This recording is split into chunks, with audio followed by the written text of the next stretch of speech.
Hello, അസ്സലാമു അലൈക്കും. അങ്ങനെ ഇതാ നമ്മൾ പുതിയാപ്പളുടെ വീട്ടിൽ നിന്ന് ഇങ്ങനെ നോക്കുമ്പോൾ കാണുന്ന വ്യൂ ആണ് ഈ പള്ളി. തൊട്ടടുത്ത് തന്നെയാണ്. അങ്ങനെ നമ്മൾ വീട്ടിൽ നിന്ന് അവനെ അവിടുന്ന് അലങ്കരിക്കുകയാണ്. അവനെ നല്ല പൂമാലകളും മറ്റുമൊക്കെ സെറ്റാക്കി കൊണ്ടുപോകുന്നതാണ്. അങ്ങനെ പുതുമണവാളനെ അണിയിച്ചൊരുക്കുക എന്ന് പറയില്ല, ആ പരിപാടിയാണ്. അപ്പോൾ അവന് വേണ്ട സാധനങ്ങൾ ഷൂ ഒക്കെ ഉണ്ടല്ലേ, സെറ്റപ്പാണ്. പിന്നെ കുർത്തയുള്ള അകട്ടെടുത്ത് അതിൻ്റെ മുകളിൽ പൈജാമി മറ്റേതൊക്കെ ഇട്ട് സെറ്റപ്പ് ആക്കിയതിന് ശേഷം മുകളിൽ തൊപ്പി വെച്ചിട്ട് മാല പൊത്തത്ത് വെച്ച് ഇങ്ങനെ മൂടി അവനെ റൂമിൽ നിറച്ച് കൊണ്ടുവന്ന് ഹാളിൽ കൊണ്ടുപോയി ഇരുത്തി. അങ്ങനെ അവിടെ ഇരുന്നതിന് ശേഷം പിന്നെ എല്ലാവരും വന്നിങ്ങാട്ട് മൂട്ടലും കയ്യെടുക്കലൊക്കെ കഴിഞ്ഞ് നമ്മളവിടുന്ന് നല്ല പുറത്തിറങ്ങി പിന്നെ വണ്ടികൾ അറേഞ്ച് ചെയ്തിരുന്നു. അപ്പോൾ ഒമ്നിയാണ്, നമ്മളെ പഴയ ഒമ്നി വാനാണ് ഇവിടുത്തെ രാജാവധ. അങ്ങനെ എൻ്റെ തൊട്ടപ്പുറത്തുള്ള പള്ളീൻ്റെ മുന്നിലെ വണ്ടിയൊക്കെ നിർത്തിയിട്ട് അവിടെയാണ് റോഡുള്ള, അവിടെ റോഡുള്ള. അപ്പോൾ അതിൻ്റെ അടുത്ത് വണ്ടി നിർത്തിയിട്ട് അങ്ങനെ വണ്ടിയിൽ ആൾക്കാരൊക്കെ ടോട്ടോ അല്ലേ, നമ്മളെ ഓട്ടോ ഗുഡ്സ് അതാണുള്ളത്. അപ്പോൾ അതിലെ ആൾക്കാരൊക്കെ കയറി സെറ്റപ്പ് ആക്കിയതിന് ശേഷം നമ്മളവിടുന്ന് നമ്മളെ വണ്ടിയിൽ മറ്റേ ഒമ്നി വാനിൽ കയറ്റി. ഒമ്നി വാൻ ഇതാ അണിയിച്ചു വെക്കി വരുന്ന ഈ വാൻ കണ്ടോ, ഇതിലാണോ കയറുന്നത്. അങ്ങനെ അതിലോനെ കയറ്റി ഇങ്ങോട്ട് നമ്മളെന്ത് ചെയ്ത് എല്ലാവരെയും ഓട്ടോയിൽ കയറ്റിങ്ങാട്ട് അവിടുന്ന് മെല്ലെ പുറപ്പെട്ട്.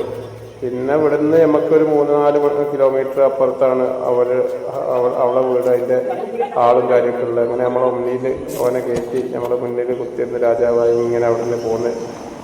അങ്ങനെ കുറച്ച് നേരം ആ വഴിയിലൂടെ ഇങ്ങനെ പോരുമ്പോൾ നല്ല കാഴ്ചകളാണതൊക്കെ.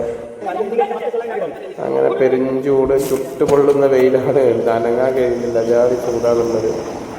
ഏതായാലും ചൂടത്ത് സഹിച്ചുകൊണ്ട് നമ്മൾ ആ AC ഇല്ലാത്ത ഒമ്നിയിൽ പോയി അങ്ങനെ കുറച്ച് ദൂരം യാത്ര ചെയ്ത് അവിടുത്തെ കാഴ്ചകളൊക്കെ കണ്ടുകൊണ്ട് നമ്മളിങ്ങനെ പോയിക്കൊണ്ടിരിക്കുകയാണ്. ഇടുങ്ങിയ റോഡുകളാണ്, 8 അടി വീതിയുള്ള റോഡ്. ഒരു വണ്ടി ഇങ്ങോട്ട് വന്നാൽ മറ്റൊരു വണ്ടിയാണ് പോകാൻ കഴിയാത്ത രീതിയിലുള്ള റോഡുകളാണ്. അങ്ങനെ ബസാറൊക്കെ കഴിഞ്ഞ് അവിടുന്ന് നേരെ പോവാണ് നമ്മൾ പോയി അങ്ങനെ വയലിൻ്റെ ഓരത്തൂടി ഇങ്ങനെ നീങ്ങിക്കൊണ്ടേയിരിക്കുകയാണ്. അങ്ങനെ കുറച്ച് ദൂരം തള്ളി നമുക്ക് അടുത്ത് കുറഞ്ഞ ദൂരമേ ഉള്ളൂ അവിടെ എത്താൻ. അവിടെ ഒരു ഹാളിലാണ് പരിപാടി. റോഡൊക്കെ കണ്ടിട്ട് പറ്റ നേരമായ റോഡാണ്. ഒരു വണ്ടി വരുമ്പോൾ മറ്റൊരു വണ്ടി പോകാൻ കഴിയാത്ത റോഡാണ് അവിടെ ഉള്ളത്. നമ്മളെ പേടകത്തിൽ ഇതാ കണ്ടിട്ട് ഇങ്ങനെ ഷെയറായിക്കൊണ്ട് പോയിക്കൊണ്ടിരിക്കുകയാണ്. അങ്ങനെ വയലൊക്കെ കഴിഞ്ഞ് നമ്മൾ ഹാളിലെത്തി.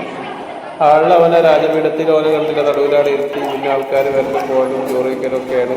നമുക്ക് ചോറിൻ്റെ മുമ്പ് തന്നെ ചെറിയൊരു രീതിയിലുള്ള ഒരു വിഭവം ഓരോരിക്കൽ കൈ കഴിക്കണ പാത്രമാണ് കൊണ്ടുവന്നത്. കൈ കഴിക്കി അവർ കൊണ്ടുപോയി. ഇപ്പോൾ പിന്നെ ഒരു ജ്യൂസ് തന്നെ കുടിച്ച് മറ്റേ ജ്യൂസാണ് ഇവിടെ ഉള്ളത്, കോഫി ജ്യൂസാണ് ഉള്ളത്.